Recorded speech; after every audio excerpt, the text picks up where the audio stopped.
इस पूरे साल में हर व्रत त्योहार की तिथि थोड़ी इधर उधर रही है, चाहे वो जीवित पुत्रिका का व्रत हो या दुर्गा पूजा की अष्टमी या फिर दिवाली। ऐसे में इस वर्ष 2024 में दिवाली कब मनाई जाएगी, धनतेरस कब मनाया जाएगा, लक्ष्मी गणेश पूजा का शुभ मुहूर्त क्या होगा, और अगर आप गणेश लक्ष्मी की मूर्ति खरीद के ला रहे हैं तो उसमें खरीदते वक्त किन बातों का जरूर से जरूर ध्यान रखें। हेलो एवरीवन, कैसे हैं आप सब। मैं पूजा झा आप सबका अपने चैनल पे बहुत स्वागत करती हूँ और आप सबको दिवाली की ढेर सारी शुभकामनाएं।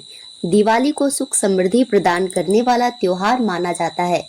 इस दिन माँ लक्ष्मी अपने भक्तों के घर आकर उन्हें अन्न और धन का आशीर्वाद देती है। दिवाली का त्योहार कार्तिक मास के कृष्ण पक्ष की अमावस्या को मनाया जाता है। इस बार कार्तिक अमावस्या की तिथि 31 अक्टूबर को है या 1 नवंबर को है, इसमें बहुत कंफ्यूजन चल रहा है, तो चलिए इसको क्लियर करते हैं।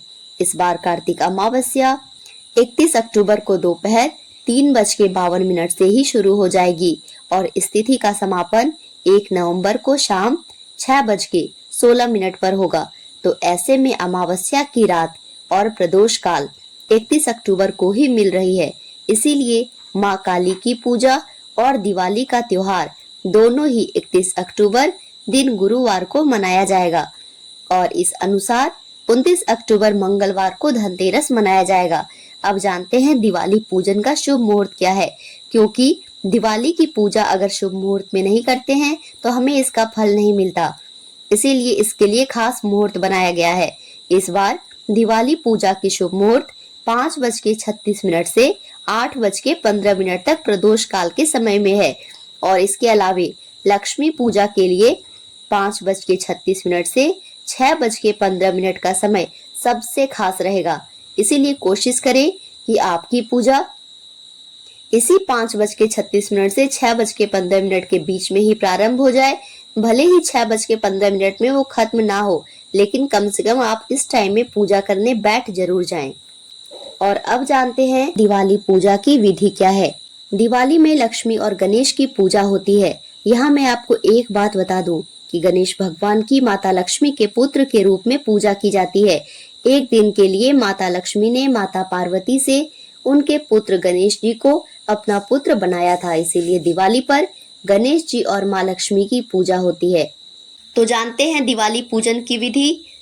तो दिवाली की पूजा प्रदोष काल के समय होती है, तो इसके लिए पूजा स्थल की साफ सफाई करके एक आसन बिछा लीजिए और वो जो आसन है वो या तो पूर्व की ओर या तो उत्तर की दिशा की ओर होगा। फिर एक चौकी बिछाकर उस पर लाल वस्त्र बिछाकर गणेश और लक्ष्मी की मूर्ति स्थापित कीजिए, लेकिन उसके पहले एक पात्र में रख के इन मूर्तियों को स्नान करा लेना होगा।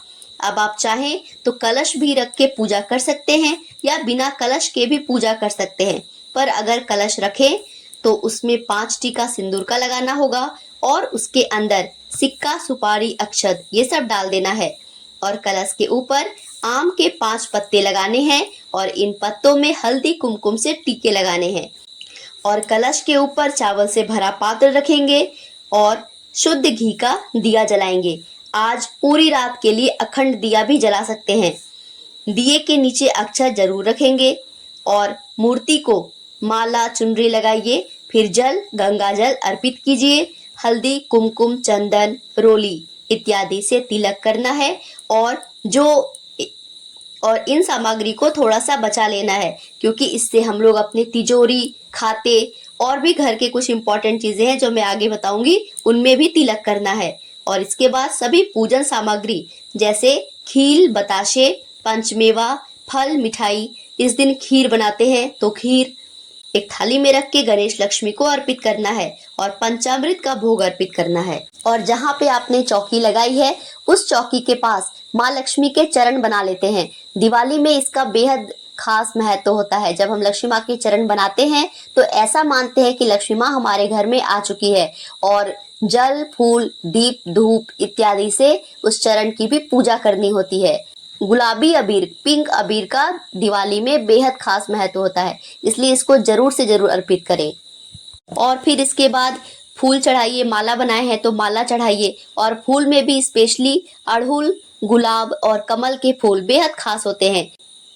इस दिन एक पोटली भी बनाई जाती है जिसमें एक पीले कपड़े में थोड़े से धनिया के बीज, 11 सफेद कौड़ी, 11 गोमती चक्र, 5 हल्दी की गांठें, सिक्का और कबलगट्टे के बीज रखे होते हैं। इस पोटली को माँ लक्ष्मी और गणेश की मूर्ति के पास रखकर धूप दीप दिखाकर विनती करते हैं कि हे माता, आप अपना आशीर्वाद इस पोटली में डाल दीजिए, जिससे कि साल भर मेरे घर में रुपया पैसा धन दौलत भरा रहे। और लक्ष्मी मंत्रों का जाप करते हैं, कनक धारा स्त्रोत, श्री सूक्त का पाठ करते हैं और गणेश भगवान के लिए इस दिन स्पेशली गणेश स्त्रोत जो प्रणम्य शीर्षा देवम होता है जरूर से जरूर पढ़े। और फिर जो कुमकुम रोली जो बचा के रखा था, गणेश लक्ष्मी की मूर्ति को तिलक करने के बाद उससे अपने तिजोरी में स्वास्तिक बनाएंगे। आप जहाँ भी पैसा रखते हैं वहाँ स्वास्तिक बनाइए, अगर खाता है तो उसमें भी तिलक कीजिए और घर का जो मुख्य दरवाजा है उसके बाहर इसी कुमकुम से स्वास्तिक बनाइए। और स्वास्तिक के दोनों तरफ 2 खड़े लाइन भी होंगे और स्वास्तिक के अंदर 4 बिंदु भी होंगे। इसी के साथ इस दिन कुबेर भगवान की पूजा की जाती है। कुबेर मंत्र, कुबेर आरती ये सब करते हैं और गणेश भगवान माँ लक्ष्मी की आरती कर पूजा संपूर्ण करते हैं। और इसके बाद पूरे घर में कोने कोने में दिया जलाते हैं, क्योंकि ऐसा मानते हैं कि इसी दिन श्री राम जी वनवास से वापस अयोध्या लौटे थे तो पूरे नगर वासियों ने पूरे नगर में दिए जलाए थे। उसी दिन से दिवाली में दिए जलाने का प्रावधान शुरू हुआ है। और एक बात का विशेष ध्यान रखना है कि पूजा शुभ मुहूर्त में ही करना है। तो सबसे शुभ मुहूर्त 5:42 से 6:16 तक का है। तो इस बीच पूजा खत्म हो जाए ऐसा जरूरी नहीं है, पर आपकी पूजा शुरू जरूर हो जानी चाहिए। और इसके साथ आपको एक और जरूरी बात बता दूं कि जब आप गणेश लक्ष्मी की मूर्ति खरीद रहे हो तो मूर्ति में कुछ जरूरी चीजें देख लें, जैसे मूर्ति टूटी हुई ना हो, गणेश जी की सूंड बाईं तरफ हो, और अगर आपको गणेश लक्ष्मी की कमल पर बैठी मूर्ति मिले तो ये सबसे अच्छा माना जाता है। तो आशा करती हूँ कि आपको दिवाली, धनतेरस, काली पूजा और दिवाली पूजा का शुभ मुहूर्त ये सारी जानकारी समझ में आ गई होगी। अगर फिर भी कोई क्वेश्चन हो तो आप कमेंट करके पूछ सकते हैं। दिवाली की आप सबको ढेर सारी शुभकामनाएं। और अगर आपको वीडियो अच्छी लगी हो तो मेरे चैनल को सब्सक्राइब और वीडियो को लाइक जरूर करेंगे। वीडियो देखने के लिए धन्यवाद।